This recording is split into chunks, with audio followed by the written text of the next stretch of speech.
How's it going? Yeah, you guessed it. I'm here to do a little tour for you guys. I'm going to walk you guys around a new neighborhood today. Today we're doing the neighborhood of NoHo. A lot of stuff you may not know. Before we start, Pat, how you doing? I'm good. How are you? I'm good. In case you don't know, Eric is not here today. So me and my friend Pat are going to be doing this without Eric. He's traveling. He's a busy man, but Pat is good, very good as well, right, Pat? I am ready. How you doing?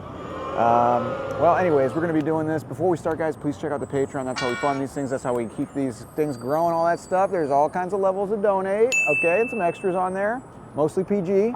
Also, please, like and subscribe. That helps. Bump us in the old analytics ahead of all the, dogs jet skiing videos.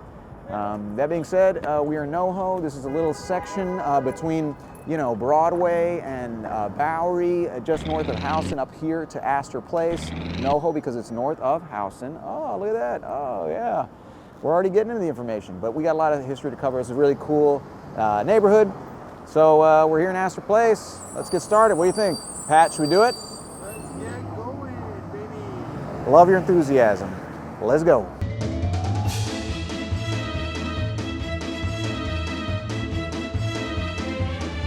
All right, so this neighborhood, let's go from the beginning, okay? This neighborhood was considered the outskirts of the city for a very long time. So it was kind of out in the boondocks, right? Some of this started to change in the 1800s. Now, keep in mind, in 1810, when the City Hall was finished in Lower Manhattan, they only put marble on the front of it because the back of it no one could see the back. So they're like, why are we gonna waste money on marble? That's to give you an idea of how much further south the city pretty much ended. This kind of started changing in the 1820s, 1830s because the Erie Canal, baby. So in 1825, when the Erie Canal was finished, it actually connected New York City to Lake Erie, which went from being part of the pretty good lakes to the Great Lakes, if you catch my drift. Okay, sorry about that. But yeah, it exploded New York and made it the principal shipping port in the United States. That's right, that was for the Great Lakes right there. You guys honking for the Great Lakes. Honk if you love the Great Lakes. Okay. So it was around this time that people started to branch out. They started to develop, speculate. I'm actually standing in front of the merchant's house. It was actually built by a guy named Brewster, who was a hat maker. He's like, I'm just gonna build this house and sell it. He actually eventually did to a man named Seabury Treadwell. That was his name. Pretty cool name. He was actually like an importer, a merchant who imported lots of hardware, a hardware merchant, like screws and skillets and things like that. So he built this house in 1832. It's built, and he buys it in 1835. And actually, the Treadwell family lives there for 100 years. Gertrude Treadwell actually died here in 1933, which is pretty wild. When it was already built around, there's tons of stuff going on around it. So the inside is like a time capsule to, the 1800s with all the fancy people back then had, the Duncan Fife furniture. Huh? You guys know that? Very fancy. It ain't no IKEA, I'll tell you that much. But all that stuff going on inside. It's also a very good example of the federal style housing outside. On the outside, you can tell, here's a little hint. You got the Flemish bondwork, which is the bricks that are organized in a certain way, and the dormers at the top coming out of the roof. So when you're on your date there, Pat, when you're in your dates, you can just point those things out. You're like, hey, that's federal style. And she'll be like, how do you know? And you'll just point to the Flemish bondwork and the dormers. You're welcome. There used to be houses all down the row here. They've been demolished over time. You also have inside other things that showed the class of the people. You had, for example, pianos were really big. That was kind of like the big purchase. When you were rich, you had a piano in your house. You always taught your daughters to play piano because that actually made you more of a catch. Huh? It's like, yeah, you're beautiful, you're smart, but can you play Tiny Dancer? That's what I want to know. You also had, there was no indoor plumbing back then. You had to go in the outhouse, or you just had to, it didn't matter how rich you were, you had to shit in a pan when you're in your bedroom, unfortunately. Although I had a roommate in college who used to just pee in Gatorade bottles, so I guess some things never change. And you have, they say actually this house is haunted too, by the way. The Treadwells lived here for 100 years. Of course they're going to stay put. There's a story of a 10-year-old boy here who was on a field trip, who got separated from the group and went into Seabury Treadwell's bedroom. And then they caught up and they found him. They're like, hey, what was the deal? And he's like, where'd the man go? And they were like, what are you talking about? What man? And it wasn't until they were leaving the place and he saw a portrait of Seabury Treadwell. And he was like, that's the guy who I was talking to in the room. which is pretty crazy. And yeah, that boy was Haley Joel Osment. Look at that. Around the 1830s, 1840s, this neighborhood started to kind of be the genteel, like the suburb, right, of Lower Manhattan, and you know, people with money and the merchants and started inhabiting here because remember, 1825, the Erie Canal made New York kind of explode. So along those lines, we're going to go to the next spot, and I'll tell you how it continued to basically be made fancy.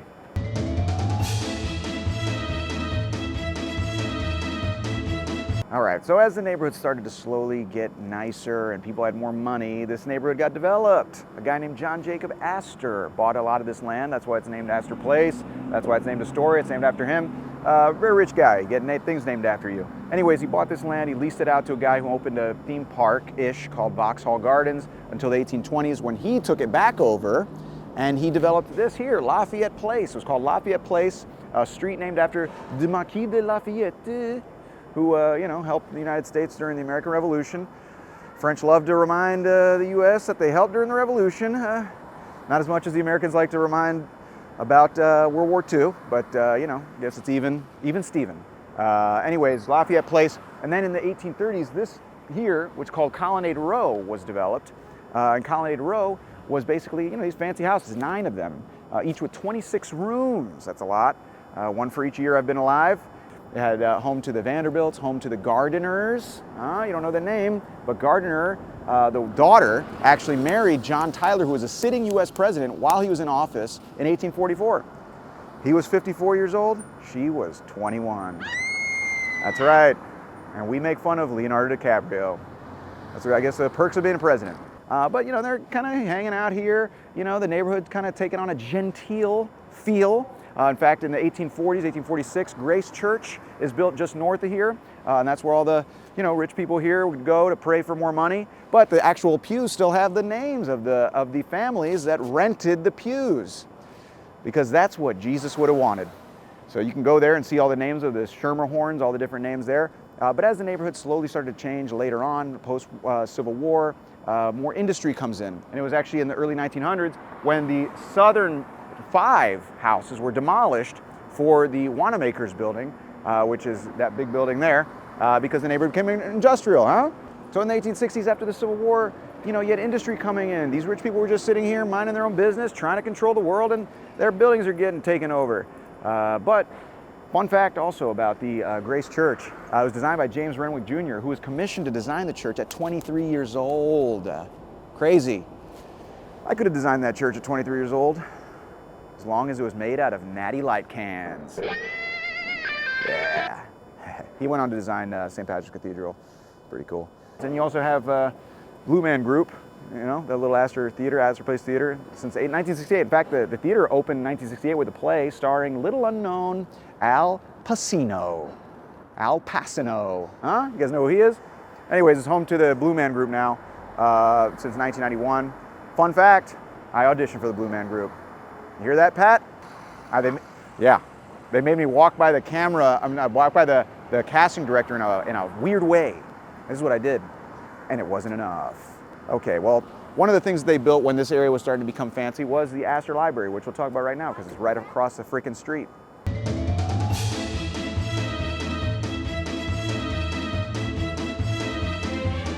Azione. Thank you, Pat. I'm actually here in front of the Public Theater. So this was open around the time. This was kind of like, you know, fancy little area. You know, they opened a little library here, Astor Library. It was a free library for everybody. It had weird hours and stuff, made it a little difficult for the working class to go there, but you know, you could still go and read your books. Today, it's actually the Public Theater. So it actually was a Hebrew Immigrant Aid Society, where a lot of the Jews fleeing the World War II kind of came here. It, you know, had people staying there, all kinds of stuff. But then in the 1960s was created to be the Public Theater by a man named Joe Papp. So Joe Papp started Shakespeare in the Park. Shakespeare in the Park. He started in the 1950s. It was a traveling Shakespeare thing. He got a permanent home at the Delacorte Theater in Central Park. Great date spot, Pat. You should go take a date to Shakespeare in the Park. Okay, you go and you wait outside and you wait for tickets, and then you go inside and you see all the celebrities doing their thing at a Shakespeare show. You know, like Al Pacino and Meryl Streep, huh? And the guy You know, and George Costanza's dad. People like that have played there. Pretty cool. Anyways, it's the Public Theater now. It had debuted Hair in 1967. Debuted here, and it debuted plays like Chorus Line and Hamilton. It was off Broadway here before it moved to Broadway and out of my financial reach. But it was here for a bit. Joe Papp, pretty cool. He actually was given this building because it was going to be demolished by a developer. Shock. But the Landmark Preservation Commission saved it. He took it over and made the theater a home here. And just so you guys remember, off-Broadway means it's 100 to 499 seats. Remember that. Broadway shows are 500 and above. And off-Broadway is less than 100. So technically, the guy passed out there on the steps next to our shoot here is making this an off-Broadway show. Pretty cool.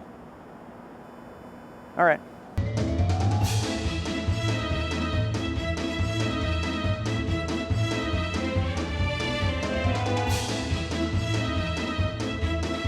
All right, so I already talked about how this neighborhood started to change a little, became more industrial and everything, commercial.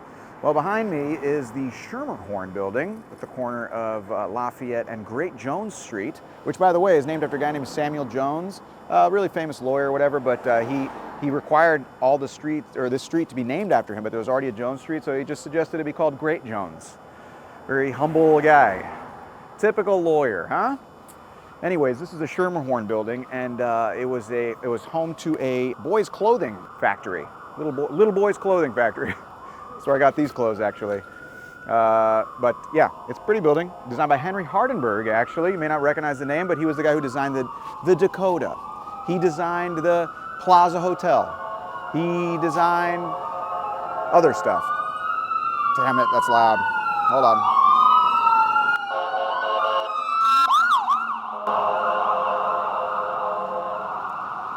Yeah.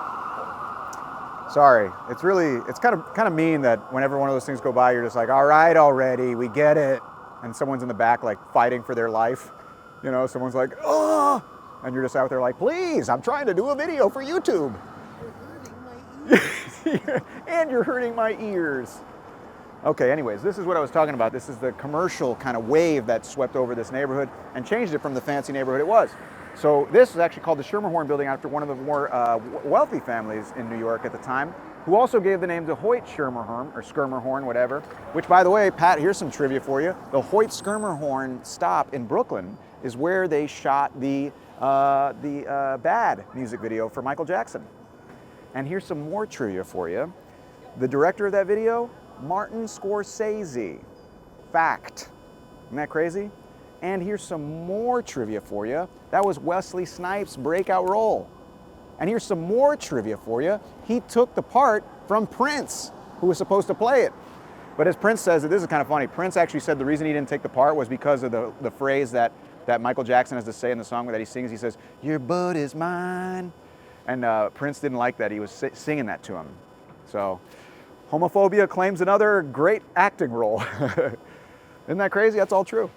The Schermerhorns, Hoyt's Schermerhorn stop in Brooklyn. Yeah. All right, well, Hoyt Schermerhorn. There's other commercial buildings. There's another one I want to show you where we talk about this neighborhood becoming commercial, so let's do that.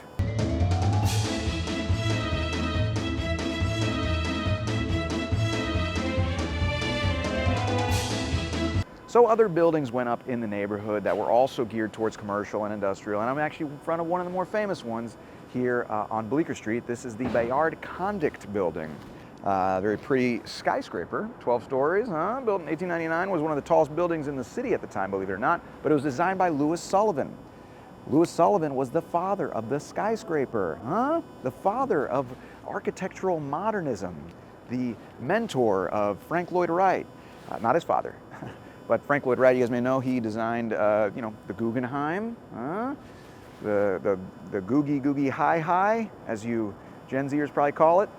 Anyways, he designed this, and it was his only building here in New York, and it was his first solo commission, actually. And he actually birthed the skyscraper, they say, in Chicago.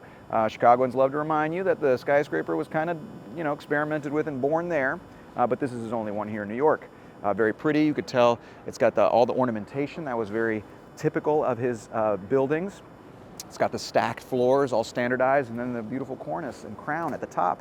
All kind of standard skyscraper-like things. And keep in mind, the skyscraper began in the late 1800s because of the invention of elevators in the mid 1800s, and then also steel frames. That's what allowed them to go up so high, huh? And he combined these things and created the skyscraper. Pretty cool. That's why skyscrapers were invented. And right nearby here is also the Engine 33, the fire station that was also designed in 1899 in a beautiful Beaux-Arts architectural style. It was typical the turn of the 20th century because New York was booming. It had just consolidated as the 5 boroughs, and it took this style of architecture from Europe, which is named after l'École des Beaux-Arts of Paris, France. A lot of architects were studying there at the time, and they put it up all over the city, especially in the infrastructure buildings like Grand Central Terminal, like New York Public Library, like the Municipal Building, because New York was like, yeah, we'll take some of that Beaux-Arts stuff, baby. So that's Beaux-Arts. Beaux-Arts. And keep in mind, the guy who designed that firehouse was named Ernest Flagg, and he actually designed this Singer Building as well, which was the tallest building in the world, designed down in Lower Manhattan in the late 1800s as well. It was torn down in the 1960s, but it was 612 feet tall, which I know you guys are thinking that's the height of, the Burj Khalifa's cappuccino machine. But it was tall back then, so relax, all right?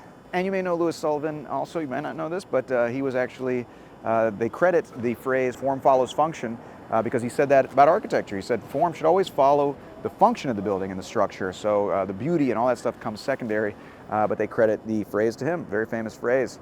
If you've never heard of that phrase, read a book, okay? Or just watch more of these videos.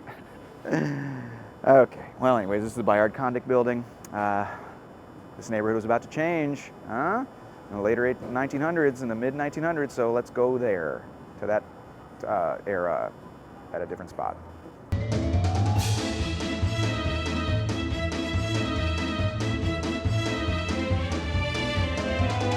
Okay, so once the neighborhood changed, after World War II, manufacturing leaves the cities, as we all know, and this neighborhood suffers. It becomes kind of derelict, a little run down.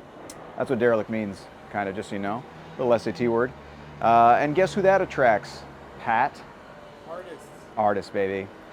Artists start coming into the neighborhood. They take advantage of the big spaces. I'm actually in front of 57 Great Jones Street. This was actually bought in 1970. It's a former stable. It was bought by a man named Andy Warhol. And in 1983, this was home to Jean-Michel Basquiat until 1988, when he died of an overdose at 27 years old. Member of the 27 Club. If you guys don't know who Jean-Michel Basquiat is, he was a pretty famous artist, part of the downtown art scene. He started out tagging as Samo, built a little name for himself in his early 20s, and then started making art, baby. He became a friend of Andy Warhol's. In fact, the highest amount ever paid for American painter's piece of work was for one of his paintings, $110 million, 2017. That's a lot of dough. If you're going to decorate your house with that, you can buy a lot of, generic wine sayings for that kind of money. But I guess you want to buy some fancy art. By the way, this place is, you can rent the apartment he lived in. Guess how much, Pat? $60,000 a month, baby. Come on. I just gotta go find 62 roommates and get to work building bunk beds, baby, and that's mine. I'll tell you that. But that's the kind of money we're talking about today. But it was artists back then. So right around the corner, actually on Bond Street, is where Robert Mapplethorpe lived for a while. Had his studio and stuff there. On the Bowery, you have where CBGB opened, 1971. I was there for a very long time. So the neighborhood here in NoHo became more of a artist's, place. And NoHo was actually when it got the name around that time, NoHo, because it's north of Soho, which by that point, in the early 80s, late 70s, that time, Soho was already kind of, on its way up. So artists came to this area, which is a little more the East Village area as well. So yeah, artists, baby. Artists move into a neighborhood. They make it nice. And then guess what happens? You get rid of those dumb artists. Go get a job, you dumb hippie. Come on. Anyways, that's kind of what happened here. But yeah, I talk a lot about this stuff in other videos. You can watch the East Village video. There you go, plug away. You can also watch the CBGB video. I did a video on CBGB, so you can learn all about that stuff. I didn't want to go into too much detail. gonna spoil you guys. You know, I gotta get moving to the next spot. Yeah, artists move in. Like I said, change the vibe a little bit, and then it takes us to our last phase. You ready for that, Pat? I think so. I believe you. Let's go.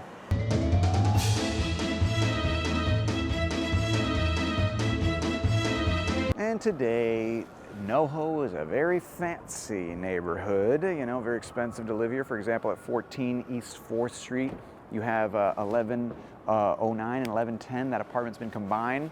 It's been home to, you know, Russell Simmons, Cher, Keith Richards, Britney Spears. You know Cher, right, Pat? I think so. She's the one who sings, Do you believe in life after love? Oh, yeah. Anyways, that's that apartment. Also, you have places like this behind me. This is Zero Bond. This is a really fancy little private club that you have to pay $3,850 a year plus initiation fees to be a part of. Good news, if you're under 28 years old, it's only $27.50. How about that? Huh? Because I guess at the age of 27, you know, offering someone gummy bears from a windowless van doesn't work anymore. You gotta you give them a $1,000 discount to be a part of a club. And get this is even funnier. If you're 45 or older, it's $4,400 a year. So, you know, why don't you just go ahead and kill yourself after 45 years old, you old sack of imagine if you're like 70 and up and you try to apply, they just open a trap door and you fall into a bed of spikes where you belong. Anywho, you know, this is home to, you know, fancy people like Tom Brady comes here, you know, the mayor of New York, Eric Adams, which is very nice to know. If you have any issues, you got to come to this nightclub, take them up with him. You know, it's like, hey, Mayor Adams, I was wondering if we get some more affordable housing. I said, I was wondering if we get some more affordable housing. Yeah, this is a great beat. Sorry, can you tell I want some affordable housing? Anyways, this is what the neighborhood kind of has become, very fancy, very expensive, and that's okay. You know, things kind of take a turn sometimes, but you know, it's very important to bring them up. Fancy shops and stuff. In fact, Goop is right over there. Also, you have Kith, a very fancy sneaker place, very popular with the kids. You drive by there on any weekend, and you'll see a line of high schoolers giving their day to the Chinese, baby. It was started by Ronnie Feig, who you know, was working in shoe stores since he was 12 years old. Loved shoes that much. You know, when you're 12 years old, you're pretty much just, all 12-year-olds just smell like, you know, dried sweat and potato chips. But he was out there making a name for himself already. But yeah, it's a fancy neighborhood now, and you have places like this. You have fancy shops and expensive apartments. But that's what a lot of Manhattan is. But if you have any problem with it, come to Zero Bond and take it up with Mayor Adams. You know where to find him. All right, I almost called you Eric, Pat, but you're not Eric. You're Pat. What do you think, Pat? Should we wrap this thing up and get to the last spot? I think so. Let's do it.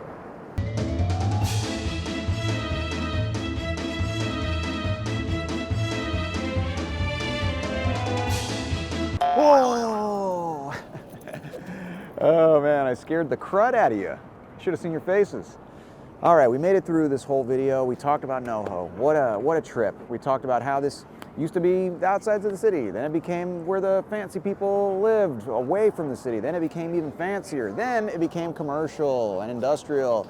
Then it went to crud, and then it picked itself back up, and it now is super fancy, and is where the mayor hangs out. Ooh. But that's the neighborhood of NoHo. Guys, if you liked it, please give it a little like, give it a little subscribe, come on. And if you really liked it, check out the Patreon. Come on, that's how we fund these things. That's how this thing's gonna grow. You know, getting that sweet info, huh? You know, get it in the veins, baby, come on. But yeah, that's pretty much it. Pat, what'd you think, man? Did you learn something? I learned a lot. Wow, you are a supportive guy and friend. Okay, well anyways, guys, I think that's pretty much it. We're gonna go get some food here in the neighborhood. Any questions, Pat? None. You've covered it all. Yeah, you're right. You're right. Well, see you guys later. Sick.